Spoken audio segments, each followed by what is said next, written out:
Bismillahirrahmanirrahim. Assalamualaikum warahmatullahi wabarakatuh.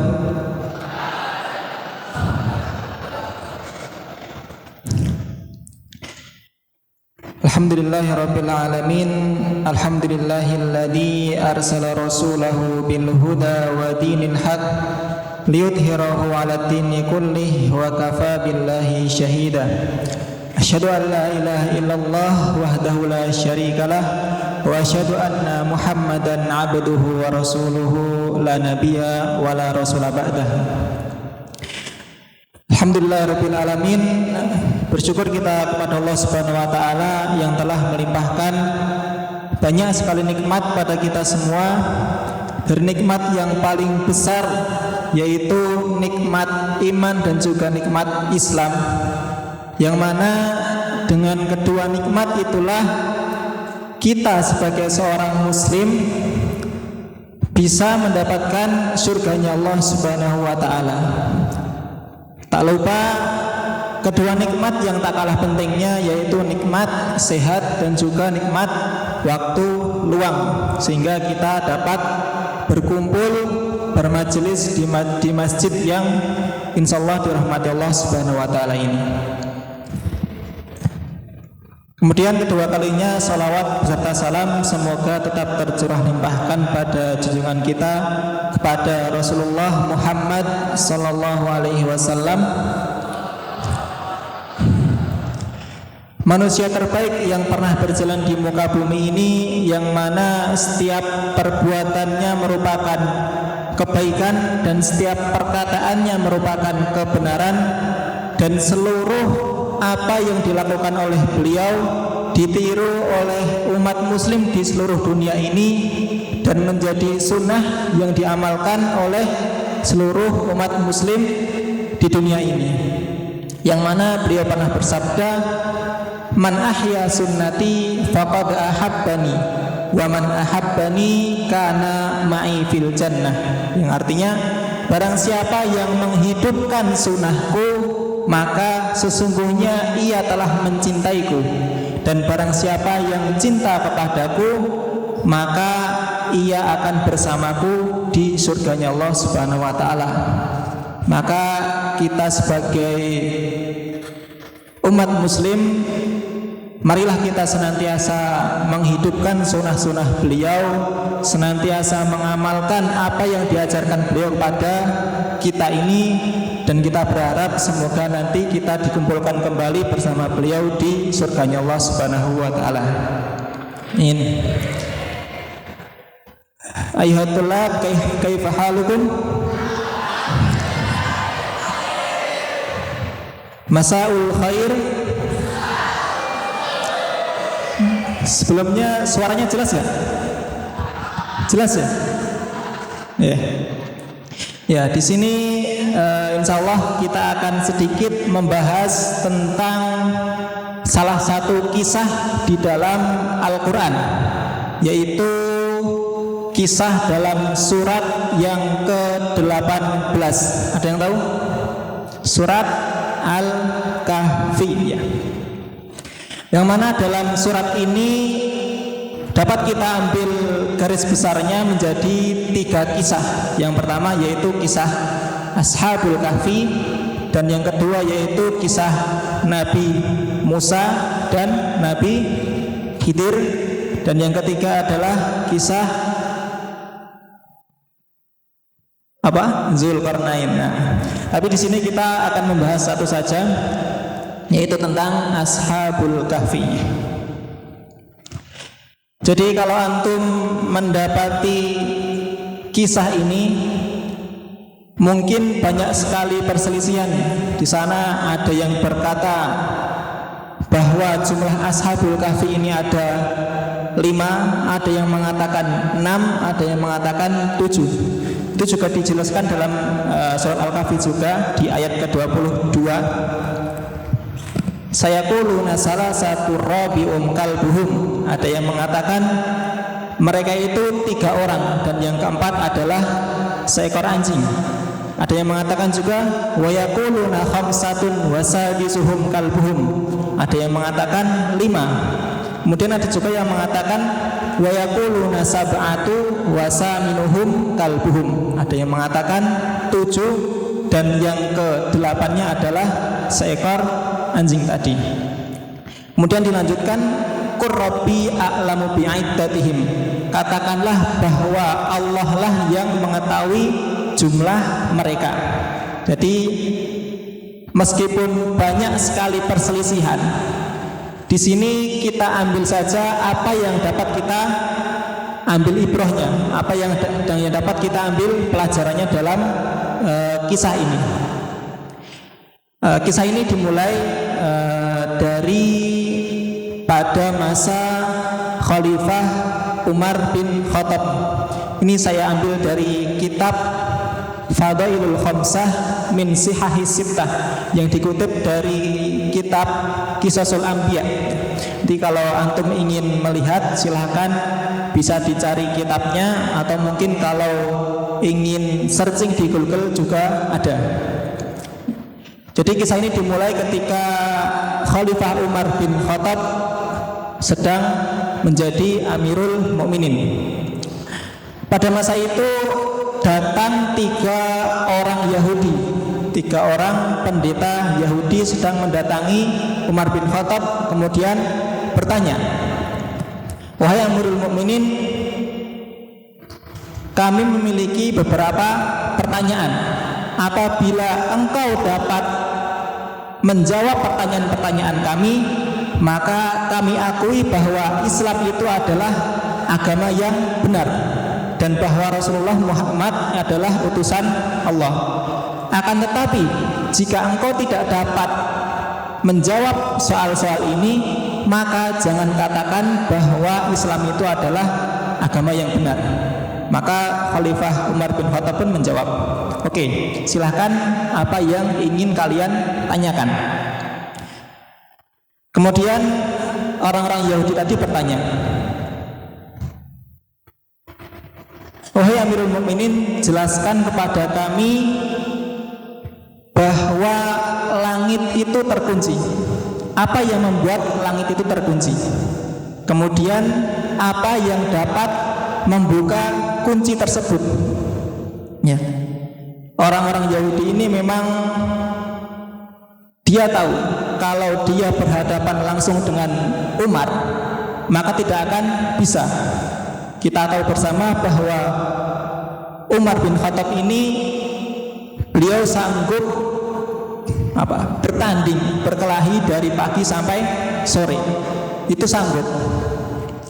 Dan orang Yahudi ini benar-benar paham tentang kondisi itu. Maka ia mencari cara untuk bagaimana caranya mengalahkan Umar bin Khattab ini, yaitu dengan berdebat atau dengan memunculkan persoalan yang sulit untuk dipahami. Itu tadi pertanyaan yang pertama. Kemudian yang kedua,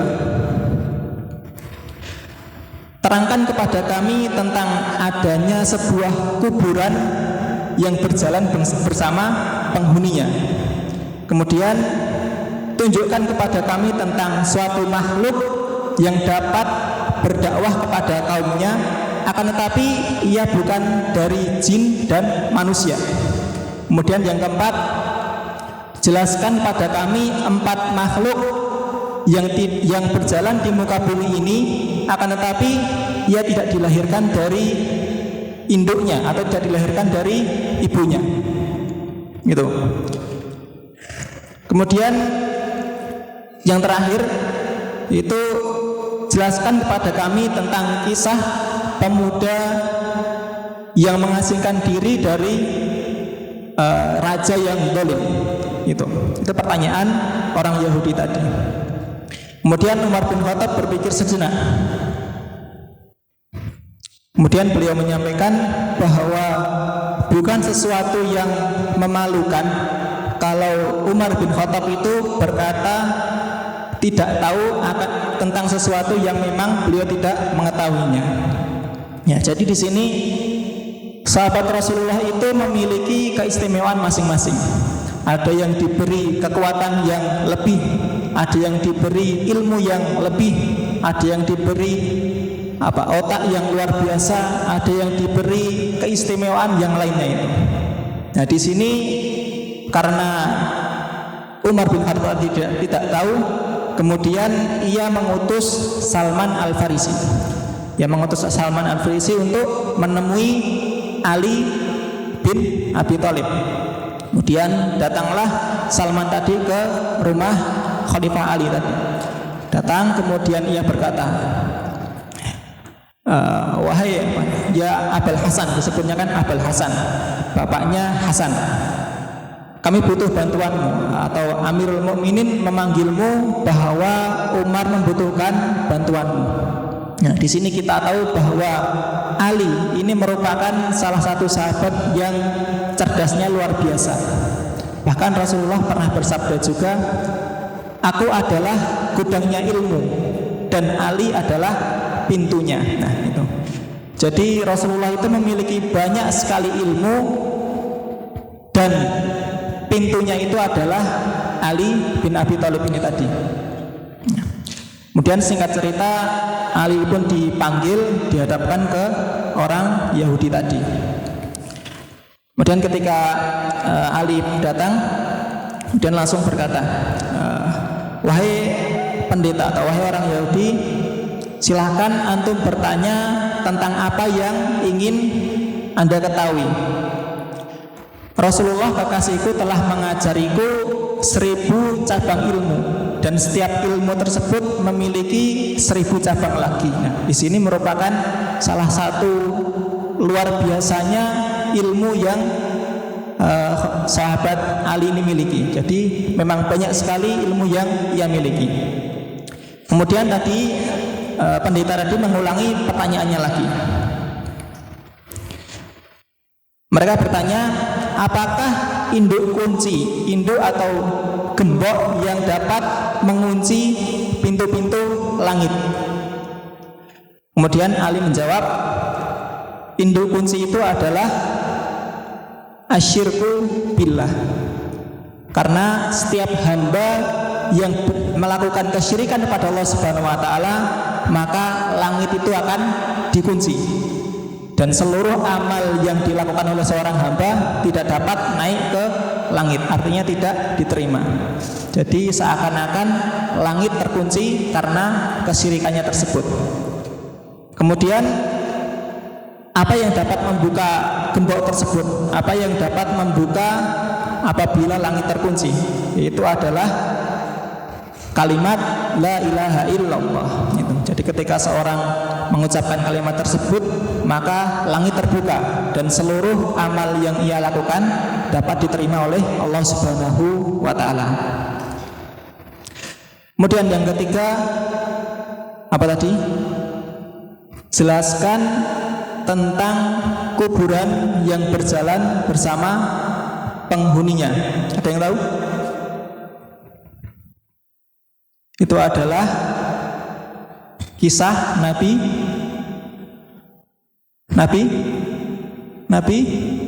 yang dimakan ikan, Nabi Yunus. Nah, itu adalah ikan yang menelan Nabi Yunus. Kan seakan kuburan, karena beliau dimatikan beberapa saat dan mengitari dikatakan 7 samudra. 7 samudra ketika beliau diwafatkan di dalam perut ikan tadi, itu disebut sebagai kuburan yang berjalan bersama penghuninya. Kemudian yang keempat tadi adalah jelaskan kepada kami tentang suatu makhluk yang dapat memberitahu atau berdakwah kepada kaumnya, akan tapi dia bukan manusia, juga bukan jin. Ada yang tahu? Adalah seekor An-Naml, seekor semut. Disebutkan dalam surat An-Naml bahwa ketika Nabi Sulaiman berjalan bersama pengikutnya, kemudian beliau melewati sebuah lembah atau sebuah tempat yang mana di sana banyak sekali semut. Kemudian pemimpin dari semut tersebut berkata kepada kaumnya, dikatakan dalam Al-Quran, ya ayyuhan, qalat namlatun, gimana tuh? ya ayyuhan namlu dkhulu masakinakum. Itu intinya, wahai semut, masuklah kalian ke dalam lubang kalian, karena akan datang Nabi Sulaiman tadi. Karena takut diinjak, kemudian pemimpin atau ratu semut tadi berdakwah atau memberi peringatan pada kaumnya untuk segera masuk ke semutnya, masuk ke lubangnya gitu.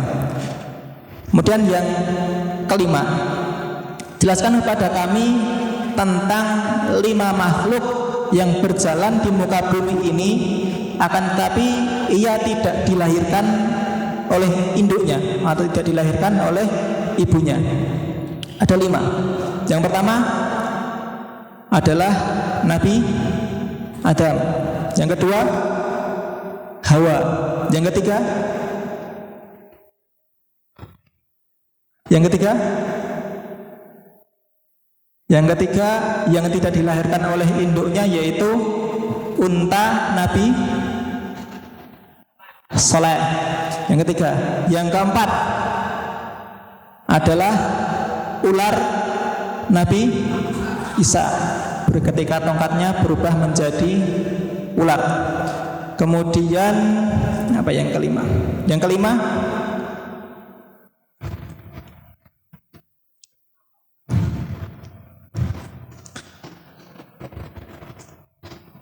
apa ya, sebentar, ada 5.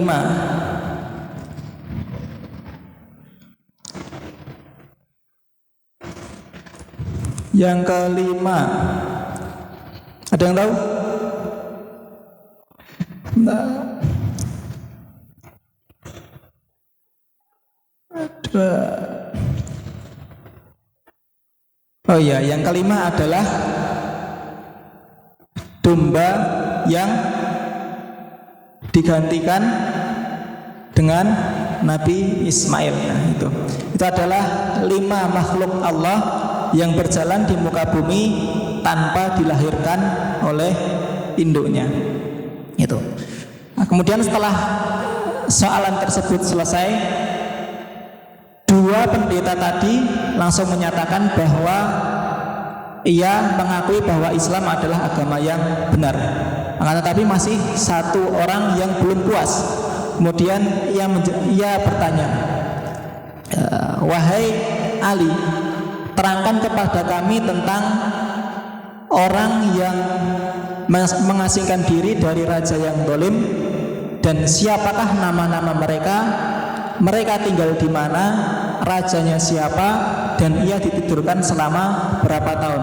Ini memang pertanyaan yang sangat mendetail ya.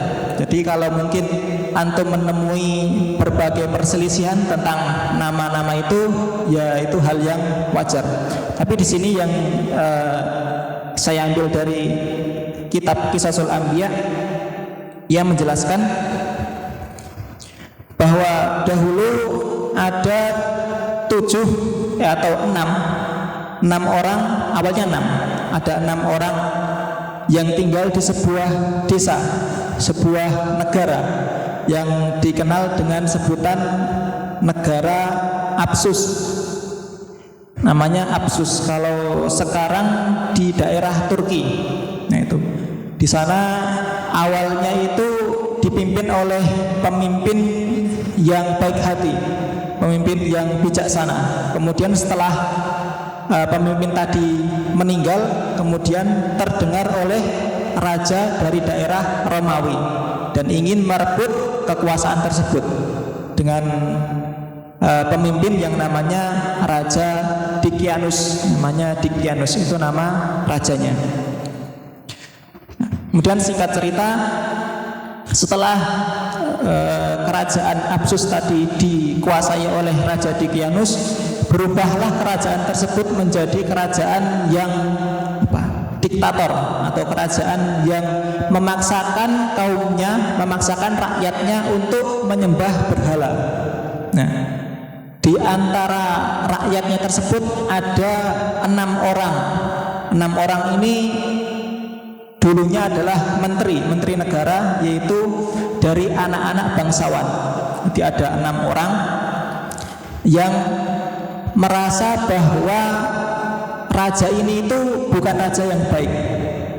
Kemudian singkat cerita,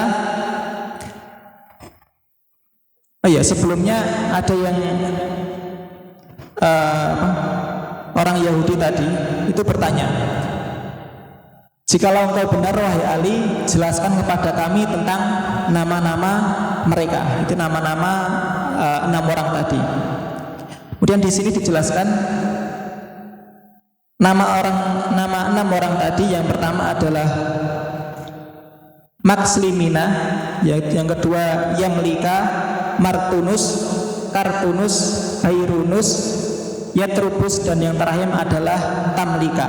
Nah, ini yang paling terkenal atau yang menjadi pemimpinnya nanti adalah Tamlika tadi. Kalau dalam bahasa Arab Tamlikho namanya. Tamlikho. Itu. Jadi 6 orang tadi dengan satu pemimpin atau yang mengetuai mereka, yaitu Tamlika tadi. Kemudian singkat cerita, pada suatu malam Raja Dikianus tadi mengadakan sebuah pesta.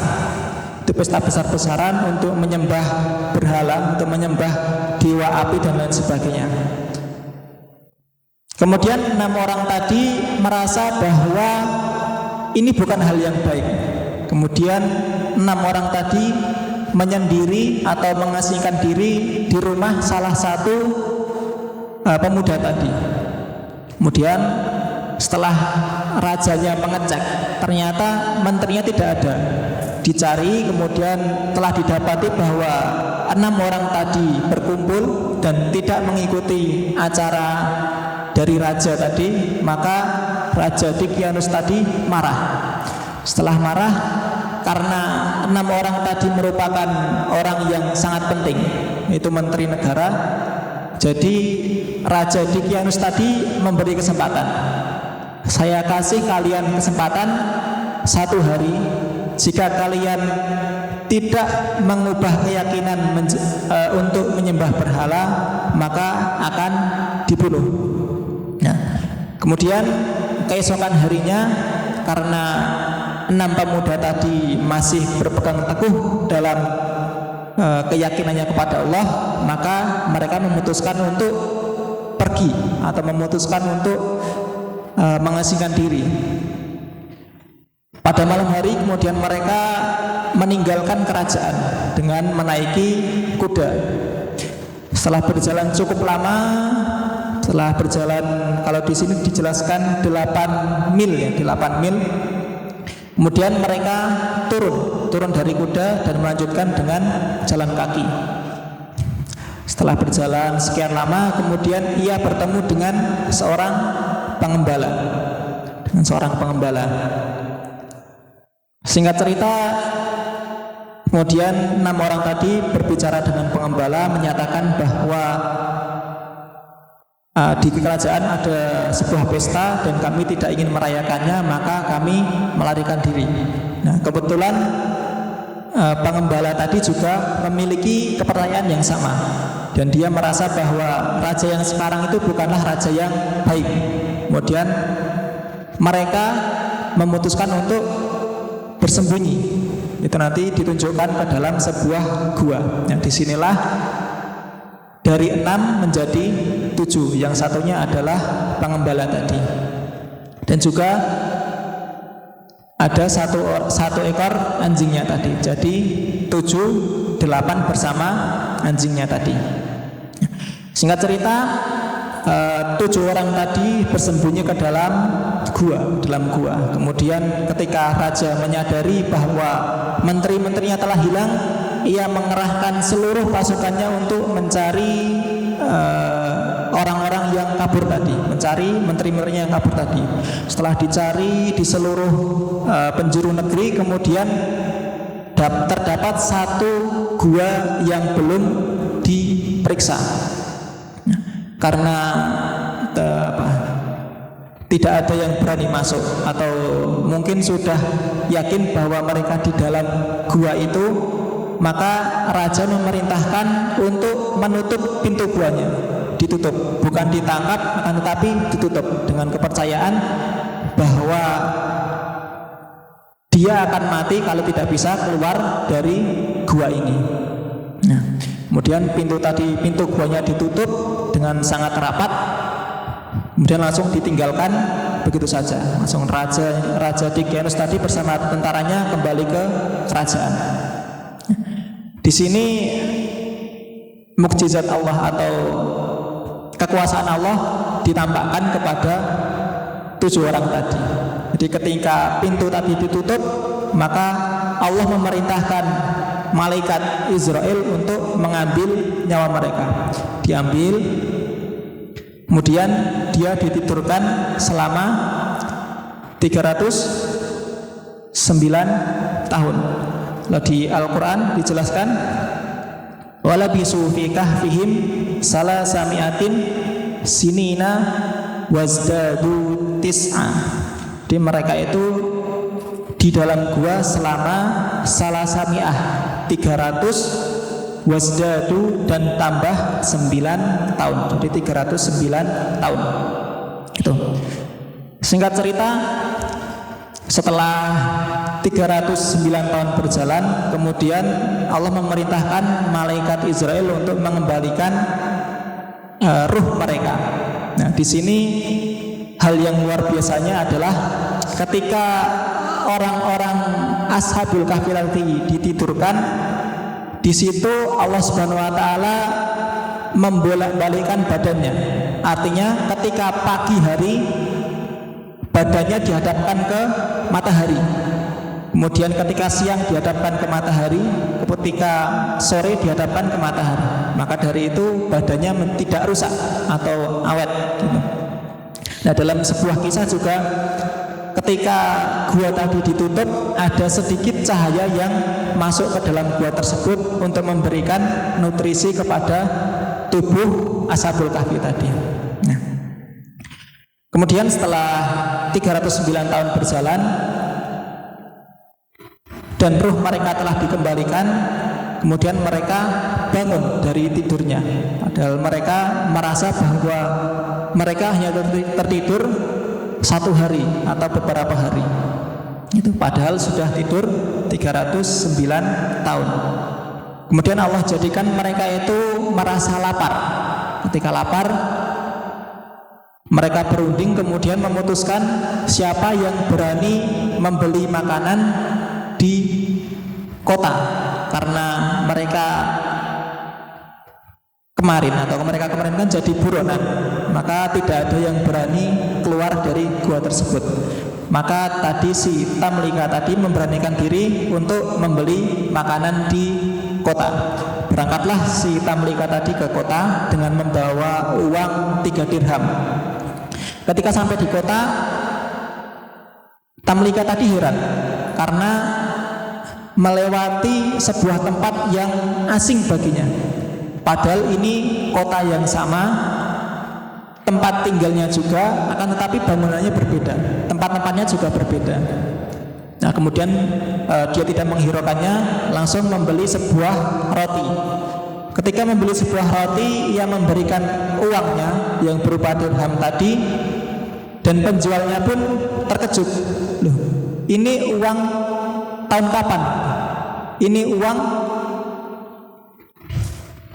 kamu dapatkan dari mana? Apakah kamu telah mendapatkan harta karun, ataukah kamu mendapatkannya dari mana?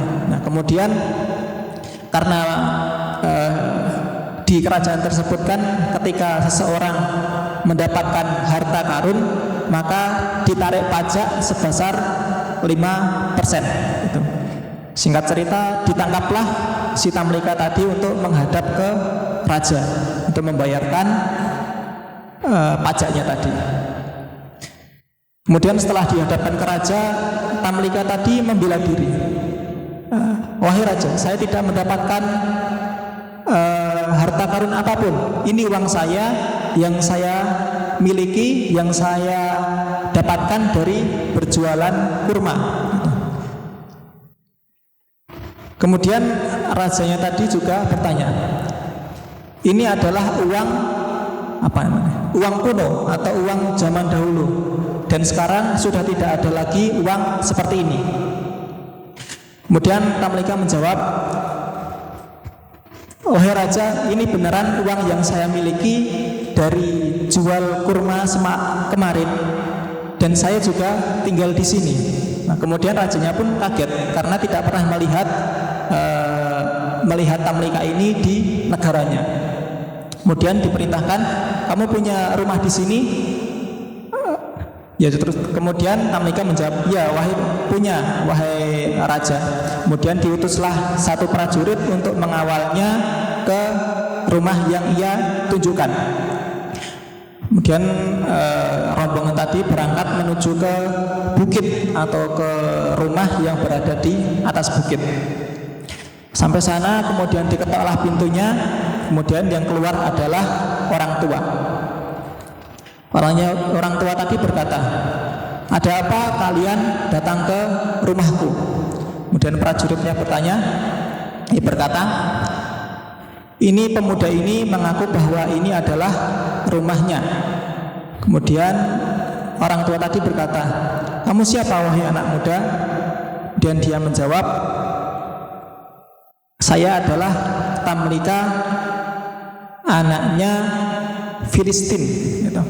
Kemudian karena nenek tua tadi tahu tentang silsilahnya ke atas, jadi kalau zaman dahulu itu yang namanya nasab itu benar-benar dijaga ya. Jadi dari ayah, nenek sampai ke atas itu hafal.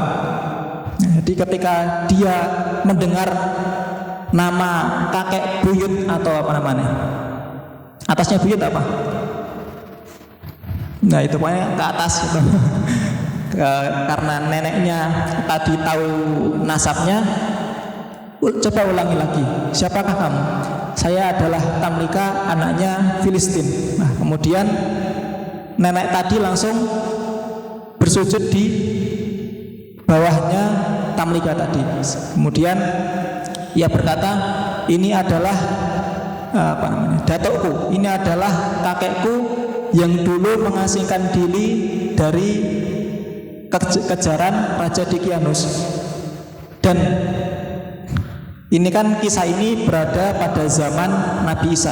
Jadi di kitab Injil itu juga dijelaskan. Dan Nabi Isa telah menjelaskan bahwa mereka akan dibangkitkan kembali.